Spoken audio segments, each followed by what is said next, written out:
সব নিয়মকানুন ভেঙে একজন চিকিৎসক ৫ বছর ধরে হার্টের রিং বাণিজ্য করছেন রংপুর মেডিকেল কলেজ হাসপাতালে। রোগীদের অভিযোগ, তিনি রিং পরান একটা কিন্তু টাকা নেন তিনটার।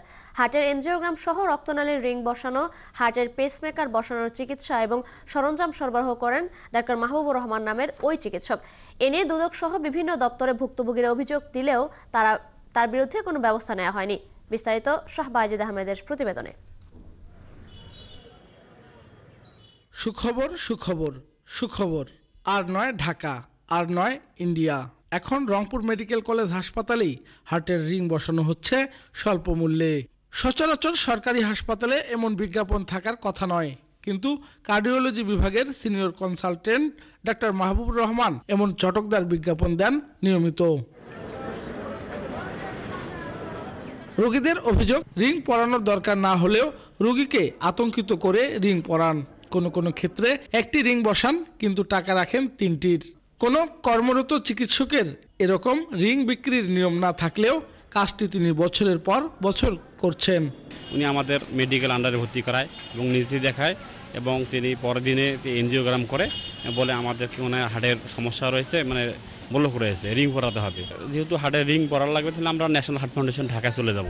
তারপরে ওখানে যা সার্বজীয়জামান স্যারকে দেখাই, তিনি আবার এই আমাদের ভিসিটি আবার সব কিছু রিপোর্ট দেখে বলেন না, ওখানে নাই, কোনো ব্লক টলক নাই। গাইবান্ধার আতোয়ার রহমান নামে আরেক ভুক্তভোগী এই চিকিৎসকের বিরুদ্ধে দুর্নীতি দমন কমিশন, স্বাস্থ্য অধিদপ্তর, সিভিল সার্জন অফিসে তার বিরুদ্ধে ব্যবস্থা নেওয়ার আবেদন জানান। বিষয়টি জানান তার স্ত্রী। তো সবাই এখন স্যারেরা সব যেখানে শুনতেছে বলতেছে একটা রিংয়ের তো এত টাকা খরচ হওয়ার কথা না, কিন্তু উনি এত টাকা নিল কিভাবে? আর এত ভুল চিকিৎসা, ওনার তো যে ব্লক, যে পার্সেন্টেজটা ছিল ব্লকের, উনার লাগতো না, রিং পরাইতে লাগতো না। দুই অভিযোগের ভিত্তিতে তদন্ত কমিটি গঠন হলেও এখনও তার বিরুদ্ধে কোনো ব্যবস্থা নেয়নি প্রশাসন। এই চিকিৎসকের বিরুদ্ধে ভুল চিকিৎসার অভিযোগ উঠে আসে তারই সহকর্মী এক চিকিৎসক ও নার্সের টেলিফোন বার্তায়। আমাদের দোয়াদুই শেষ, ওই সময় হুট করে বলে যে হ্যাঁ সেই এখনই করব, তাড়াতাড়ি আসেন। এটা ওষুধপত্র কিচ্ছু কেনা নাই, কোনো কিছু নাই। ওই অবস্থায় পিটিসিএ করতে ধরছে, বেলুন ওয়ার দিতে, ওয়ার তো ঢুকতে কোন দিকে জানি না, ওয়ার ঢুকলো। তারপরে বেলুন তো ফুলাইতে 4-5 বার বেলুন ফুলাইলাম, বেলুন তো ফোলেই না। স্যার বলছে হ্যাঁ ফুলছে, হইতে আমি বললাম স্যার বেলুন কই ফুললো? যদিও এসব অভিযোগ স্বীকার করেননি ডাক্তার মাহবুব, আর হাসপাতালের পরিচালক জানান অভিযোগ প্রমাণ হলে অবশ্যই ব্যবস্থা নেওয়া হবে। এই অভিযোগগুলো সম্পূর্ণ অসত্য এবং উদ্দেশ্যমূলক, এবং আমার পেশাগত এবং সামাজিক সুনামকে ক্ষুণ্ণ করার জন্য এটা এক মহল, এক বা একাধিক মহল এর পিছনে লেগেছে। আমরা 3 সদস্য বিশিষ্ট একটা তদন্ত কমিটি গঠন করেছি, যে তদন্ত কমিটি একটা নির্দিষ্ট সময়ের মধ্যে আমাদের কাছে তদন্তের রিপোর্টটা জমা দিবে, এবং তদন্তের রিপোর্টের উপর ভিত্তি করেই আসলে আমরা পরবর্তী পদক্ষেপ গ্রহণ করব। অথচ রংপুরের রক্তনালীতে রিং পরানো সহ হৃদরোগের যে কোনো চিকিৎসায় একমাত্র ভরসার প্রতিষ্ঠান রংপুর মেডিকেল কলেজ হাসপাতাল। শাহ বাইজিদ আহমেদ, ৭১, রংপুর। দর্শক, এ বিষয়ে বিস্তারিত জানাতে রংপুর থেকে যুক্ত হচ্ছেন সহকর্মী শাহ বাইজিদ আহমেদ। বাইজিদ, এই যে 5 বছর ধরে একজন ব্যক্তি হার্টের রিং পরানোর এমন বাণিজ্য করছেন, আসলে এটি প্রশ্নবিদ্ধ, কিভাবে করছেন তিনি? এ বিষয়ে হাসপাতাল কর্তৃপক্ষ কি বলছে?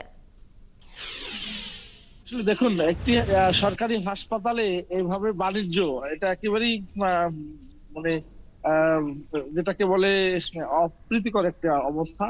পেশা মানুষকে সেবা দেওয়ার নামে মানুষের পকেট কাটছে খোদ হাসপাতালে বসেই, এরকম অভিযোগ ডাক্তার মাহবুবের বিরুদ্ধে।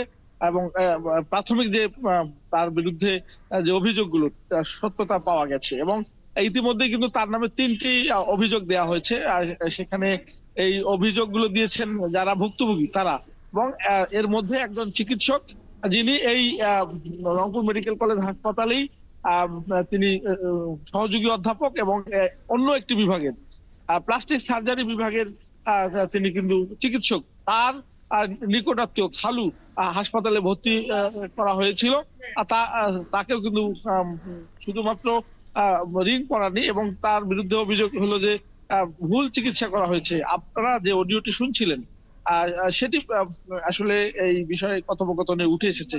পাশাপাশি যে অভিযোগ হয়েছে সিভিল সার্জন অফিসে এবং স্বাস্থ্য অধিদপ্তরে, গতকালকে কিন্তু আমরা তার সাথে কথা বলার পর হাসপাতাল কর্তৃপক্ষ, বিভাগীয় প্রধান তাকে ডেকেছিল এবং সে কারণেই আমরা গত কয়েকদিন ধরেই তাকে চেষ্টা করছিলাম তার বক্তব্য নেওয়ার জন্য। গতকালকে বিভাগীয় প্রধান তাকে এই অভিযোগগুলোর প্রেক্ষিতে তাকে তলব করেছিল এবং তার লিখিত বক্তব্য, তার ব্যাখ্যা তিনি শুনেছেন এবং সেখানে কিন্তু এই বিষয়গুলো উঠে এসেছে।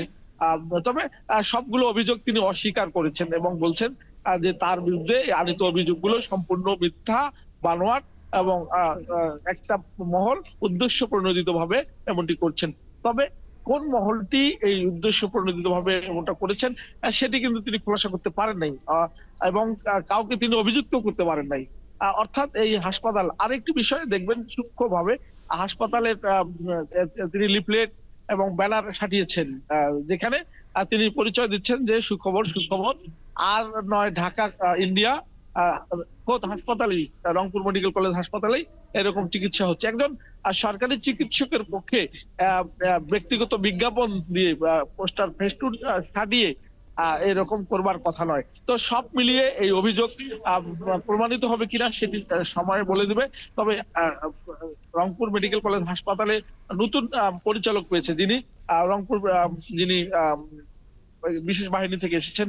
এর আগে কিন্তু কখনো সেনাবাহিনীর পরিচালক রংপুর মেডিকেলে ছিল না, এই প্রথম হয়েছেন। তবে সবাই এখানকার চিকিৎসক, নার্স, হাসপাতাল যারা কর্তৃপক্ষ সবাই আস্থা রাখছেন তার উপর। তিনি হয়তো তার সাথে কথা হয়েছে আমাদের, তিনি বলেছেন যে তিনি প্রয়োজনীয় ব্যবস্থা নেবেন। তবে এই বিষয়টি কিন্তু গত কয়েকদিন ধরেই আলোচনা হচ্ছিল এবং দু একটি পত্রিকাও, স্থানীয় পত্রিকায় নিউজ হয়েছে এবং আলোচনা হচ্ছিল ফেসবুক জুড়ে। তো সবকিছু মিলে এই ঘটনার আদ্যপান্ত বিচার বিশ্লেষণ করে যদি বাইজিদ, আপনাকে অসংখ্য ধন্যবাদ। আপনি খোঁজ খবর রাখতে থাকুন, আমরা পরবর্তীতে আপনার সাথে আবারও আসবো।